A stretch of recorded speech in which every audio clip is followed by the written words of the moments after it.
Engineer মহিউদ্দিনকে আনছিলাম কেন, যে আমরা মাইকের ভাড়া দিতে পারি না, যারা আমরা নির্বাচন করি, এক প্যাকেট বিড়ি দিতে পারি নাই, কোন ভোটারদের কাছে যাইতে পারি নাই। কারণ হলো আমাদের ক্যান্ডিডেট হলো অর্থনৈতিকভাবে অত্যন্ত দুর্বল মুস্তাফা মতিন, যার জন্য একজন টাকাওয়ালা লোকের প্রয়োজন, সেটা ইঞ্জিনিয়ার মহিউদ্দিনের ছিল তখনকার সময়ে। এই কারণে ওনাকে আনা হয়েছিল 1991 সালে আমানুল্লাহ ডাক্তার আসার পূর্বে। বিষয়টা বুঝছেন? তাকে আমরা আনছিলাম এমপি বানানোর জন্য। দুর্ভাগ্যবশত উনি নমিনেশন ওনাকে না দেয়া ডাক্তার আমানুল্লাহরে নমিনেশন দেওয়া হইল, নেত্রী নমিনেশন দিল, আমরা আমানুল্লাহ ডাক্তারের নির্বাচন করলাম। আমানুল্লাহ ডাক্তারের আচার আচরণের কর্মকাণ্ডে আমরা অসন্তুষ্ট হইয়া বাধ্য হইলাম পরবর্তীতে ওনাকে দিয়া স্বতন্ত্র নির্বাচন করানোর জন্য। এই যে চলল ধারাবাহিকতা, 4 বার এমপি হইল ডাক্তার আমানুল্লাহ। দুর্ভাগ্য যে ইঞ্জিনিয়ার মহিউদ্দিন একবারও নৌকার নমিনেশন পায় নাই। গত উপজেলা নির্বাচনে উনি নির্বাচন করছে, উপজেলা নির্বাচন, তখন নৌকা নিয়ে নির্বাচন করছে গোলাম মুস্তফা, আর এই দিকটা তো কালাম আমাদের গ্রামের ছেলে, সে নির্বাচন করছে এমপির বনজামে হিসেবে। ক্ষমতার যে দাপট, ক্ষমতার যে বলয়, এটাকে ভাঙ্গা সে উপজেলার চেয়ারম্যান হইতে পারে না। তারপরেও প্রায় 30,000-এর কাছাকাছি ভোট পেয়েছে। এটা হবির বাড়িতে আমরা এই অঞ্চলের মানুষ কোন ভোটই দেয়নি, তারপরেও 30,000 ভোট পাইছে। কাছিন ইউনিয়নে ফার্স্ট হয়েছে, ডাকাইতিয়া ফার্স্ট হয়েছে, বেরোনিয়া ফার্স্ট হয়ে গেছে।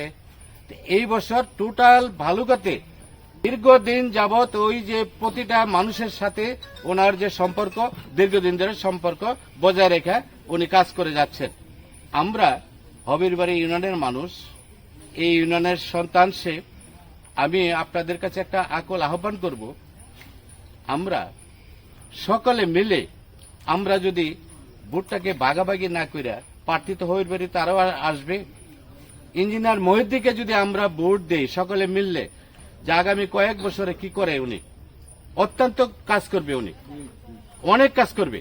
তো সেই হিসাবে আমি আজকের এইখানে উপস্থিত যারা আছেন সকলে আমরা একটা জিনিস চিন্তা করব, আমরা ইঞ্জিনিয়ার মহিউদ্দিনকে ভোট দিব। কেন দিব? ওনার কর্মকাণ্ডে অনেক বক্তারা অনেক ধরনের বিশ্লেষণ দিছে, সেই বিশ্লেষণের পরিপ্রেক্ষিতে আপনারা নিজেরা বিবেক বিবেচনা দিয়ে, নিজের বিবেকটা দিয়ে চিন্তা করেন। আজকে যারা নতুন প্রার্থী হয়ে আসছে, অনেকে প্রার্থী হয়ে আসছে, আপনারা শাড়ি লুঙ্গি কাপড় চোপড় অনেক কিছু দিতাছে, শুনছি দিতাছে। এই যে দিতাছে, ওনারা এত বছর কোথায় ছিলেন?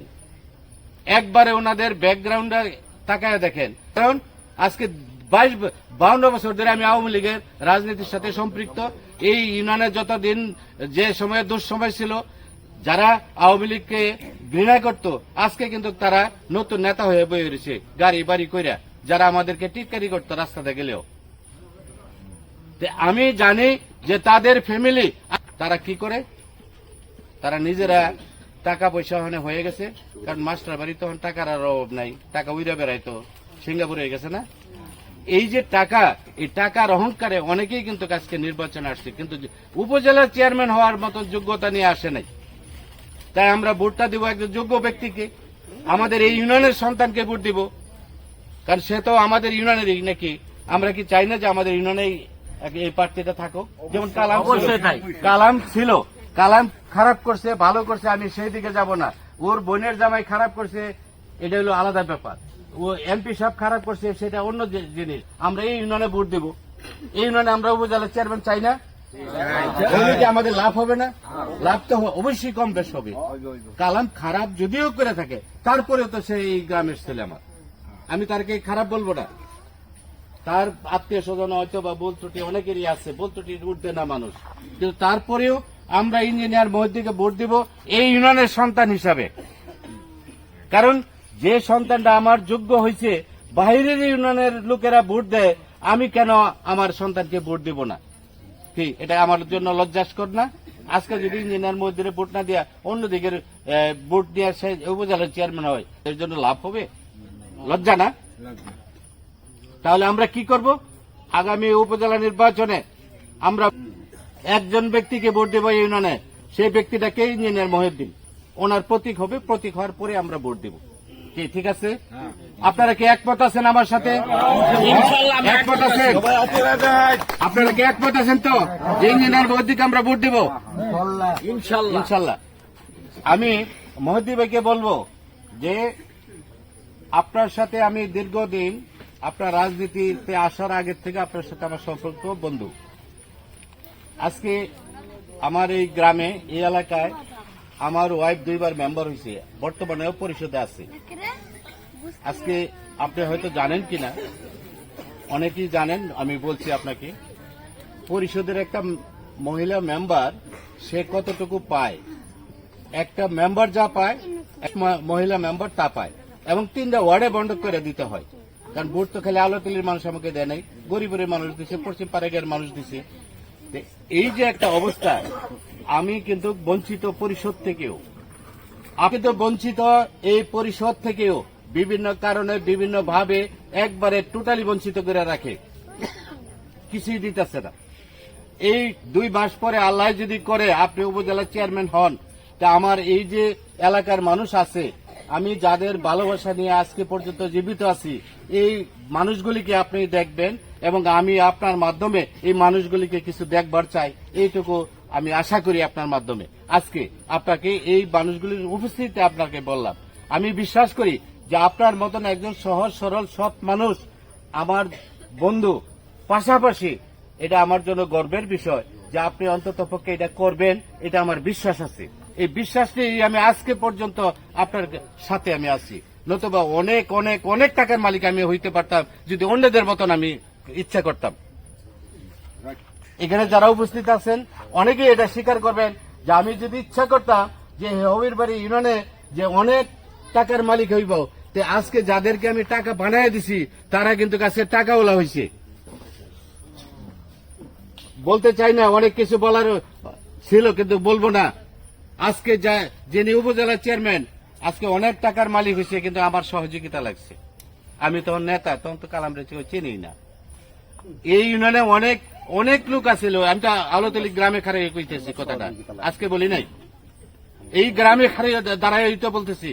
তারপরেও আমি টাকার দিকে লোভ করি নাই। আমার বাপের দেওয়া ঘরেই কিন্তু আমি অবস্থান করি এখনো। অনেকেই কিন্তু গেছেন আমার বাড়িতে, এখনো গেছেন না? গেছেন তো অনেকেই। তো গিয়া থাকলে দেখছেন আমি আমার বাপের দেওয়া ঘরটাতে আমি অবস্থান করি। এই যে কালকে একটা ঈদ গেল, এই ঈদের মধ্যে আমি পরিষদ থেকে কি অবস্থান পেয়েছি, কি পাইছি আমি জানেন আপনারা? অনেকে পাইছি, কিন্তু আমি পাইনি, আমার ওয়াইফ পাইনি। তো মনে কিছু নেবেন না, অনেক মনের আবেগে অনেকগুলি কথা বলে ফেললাম। আপনারা কি আমার সাথে একমত আছেন? আমি দীর্ঘদিন যাবৎ ইঞ্জিনিয়ার মহিউদ্দিনের সাথে কাজ করছি।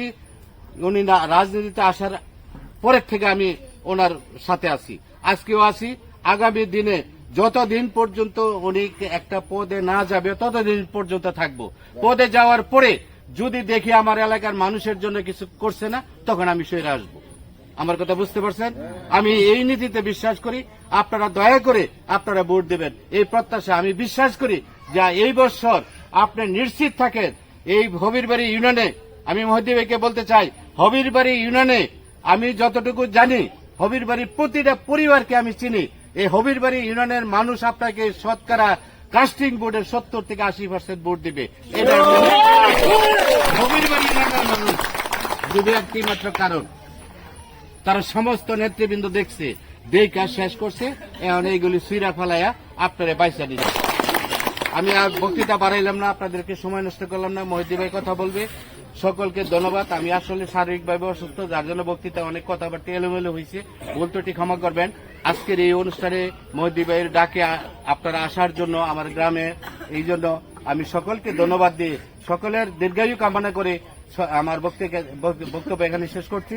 জয় বাংলা।